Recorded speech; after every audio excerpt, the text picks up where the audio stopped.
Grand Angle. Sur RCI. RCI 46, l'invité du Grand Angle ce midi est Marinette Torpille, la présidente de Martinique Développement. Oui, Martinique Développement, organisateur aussi du Salon Ose, 2e édition à Madiana, du 30 janvier au 1er février. Bonjour Marinette Torpille. Bonjour aux auditeurs et aux auditrices d'RCI. Alors une 2e édition pour une nouvelle fois booster le monde de l'entreprise. Quelle est sa particularité à cette 2e édition ?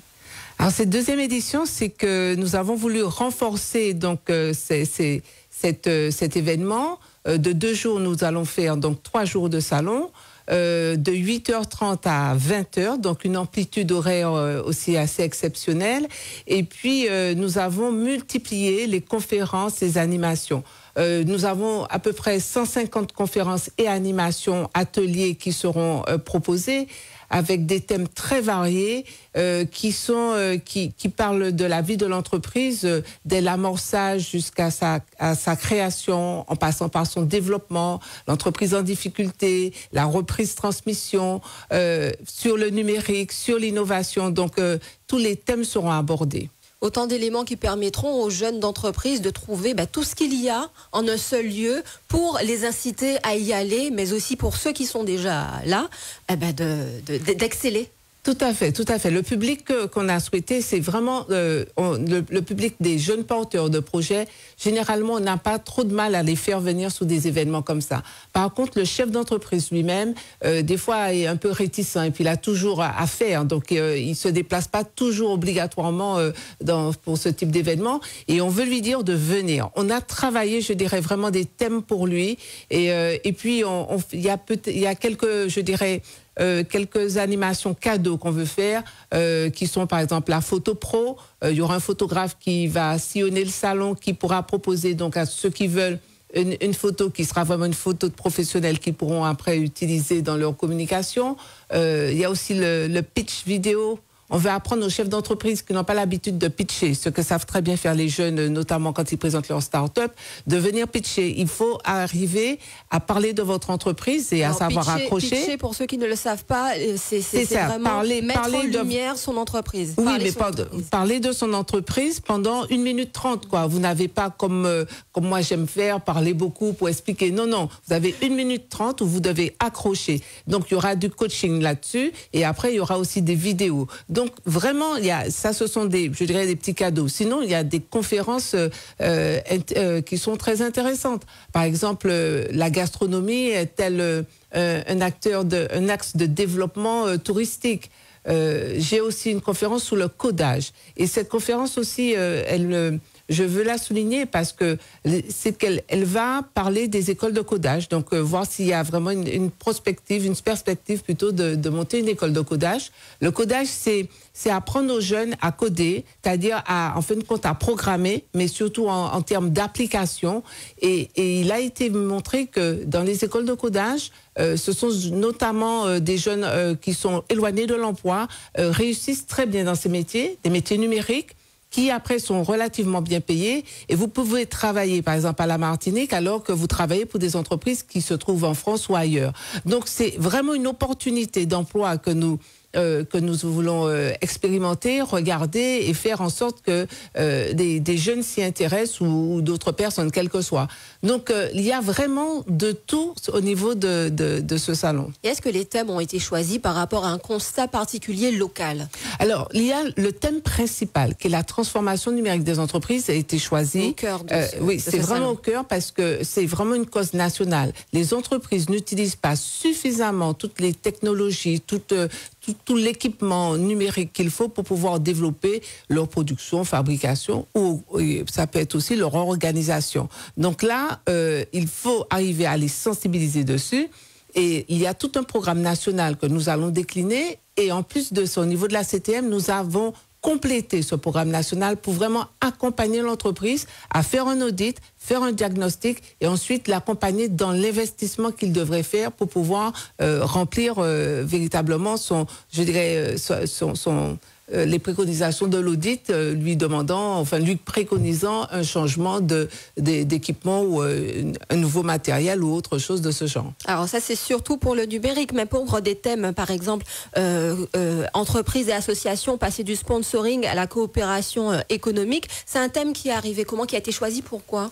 Alors, ça a été choisi notamment sur la communication et aussi un thème fort. On a remarqué que souvent des entreprises, quand elles ne font pas le chiffre d'affaires qu'il faut, ou elles sont en difficulté, souvent elles viennent à la CTM pour demander une subvention. Bon, et quand on analyse, comme je dis, pourquoi faire la subvention? Une subvention, et souvent c'est parce qu'il y a un manque de chiffre d'affaires, et un manque de chiffre d'affaires parce qu'il y a une mauvaise communication, une mauvaise approche du marketing de l'entreprise. Donc, tous ces thèmes seront abordés effectivement pour que l'entreprise communique mieux, qu'elle puisse véritablement avoir des plans marketing qui soient performants.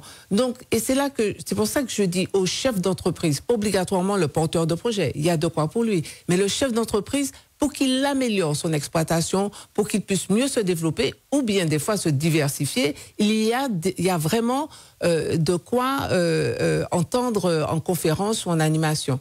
Alors, juste une chose, je voudrais aussi rajouter, il y a des petits ateliers comme sur Instagram, qu'est-ce que c'est, à quoi ça sert, enfin, comment on peut l'utiliser, sur le Facebook, quelle différence y a-t-il entre une page, un blog, un profil, enfin, toutes ces choses. Les outils numériques. Effectivement, tout le monde en parle, mais quand on demande vraiment à quelqu'un qu'est-ce que vraiment Instagram, est-ce que ça peut vous apporter dans votre entreprise, ou tweeter, tout le monde parle, tout le monde tweet, le président de la République tweet, Trump tweet.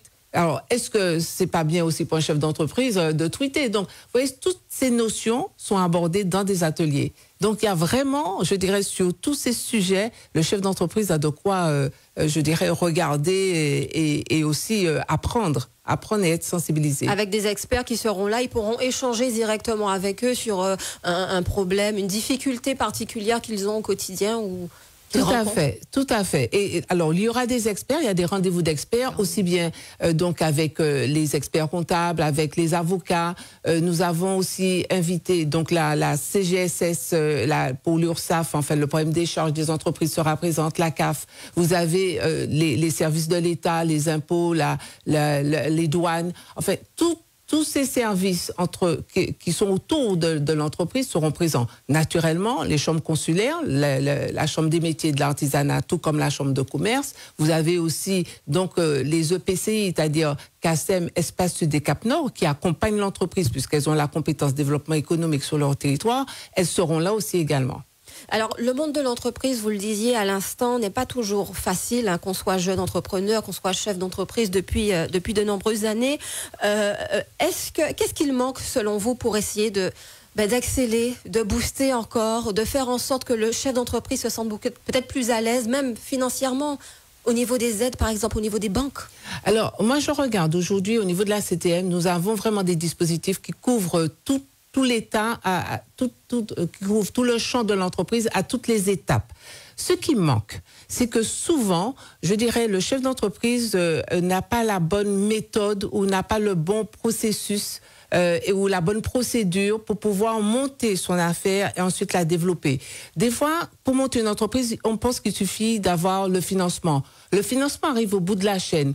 Il y a pas mal d'étapes à respecter, à bien organiser pour pouvoir arriver à bien, je dirais, positionner, baser son idée et son exploitation.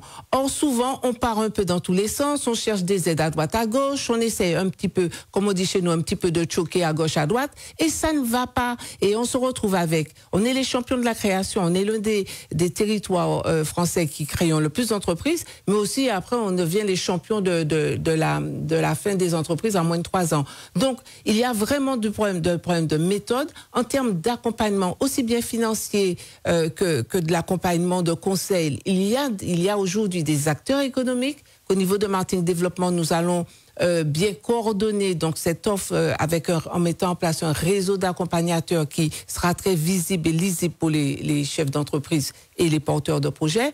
En fin de compte, c'est de la méthode et du conseil. Et puis aussi, il faut sortir de certaines, je dirais, de certaines contre-vérités, c'est-à-dire croire qu'on monte une entreprise avec 0 € en poche, ce n'est pas possible.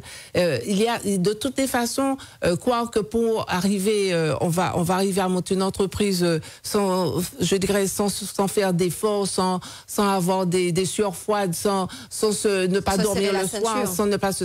C'est un parcours du combattant et qui demande vraiment de se donner, de s'impliquer. Mais je dis, quand on y arrive, c'est une joie aussi immense qui n'a pas de comparable mesure. D'où la place de Martinique Développement. Vous accompagnez souvent, quotidiennement. C'est votre mission. Tout à fait. C'est notre mission au niveau délégué par la CTM, puisque nous sommes satellite de la CTM. Martinique Développement est là pour accompagner, pour aussi expérimenter et en fin de compte préparer l'environnement, c'est-à-dire l'environnement autour de l'entreprise. Et c'est ce que nous faisons sur ce salon, c'est vraiment mettre tous les acteurs là, leur dire aux entreprises, venez voir, venez écouter, venez prendre de l'information, venez même apprendre aussi, et vous allez pouvoir être plus fort pour développer après votre activité. Et on est là pour ça, pour préparer l'environnement. Alors pour terminer, vous parliez à l'instant du parcours du combattant, à entendre comme ça fait un peu peur. Que dire à un jeune qui hésite à se lancer? Je pense qu'aujourd'hui, il faut comprendre que c'est l'activité et notamment l'entreprise qui porte l'emploi, qui fait le développement de l'emploi. C'est un jeune qui veut, je dis en plus quand on est jeune, il ne faut pas qu'on ménage ses efforts, il ne faut pas regarder on ne peut pas être dans la dilettante. Donc je lui dis, ça demande, il n'y a pas de choses, je dirais, faciles qui procurent autant de joie. Le difficile va lui procurer une certaine joie et une certaine, je dirais, une fierté d'avoir réussi à faire quelque chose, à faire une production, une fabrication, enfin, peu importe, mais à produire.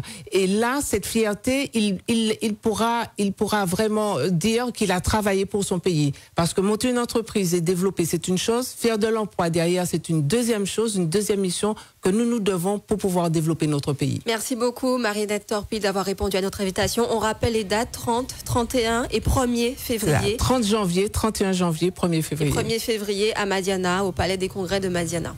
Merci. Merci à vous. RC.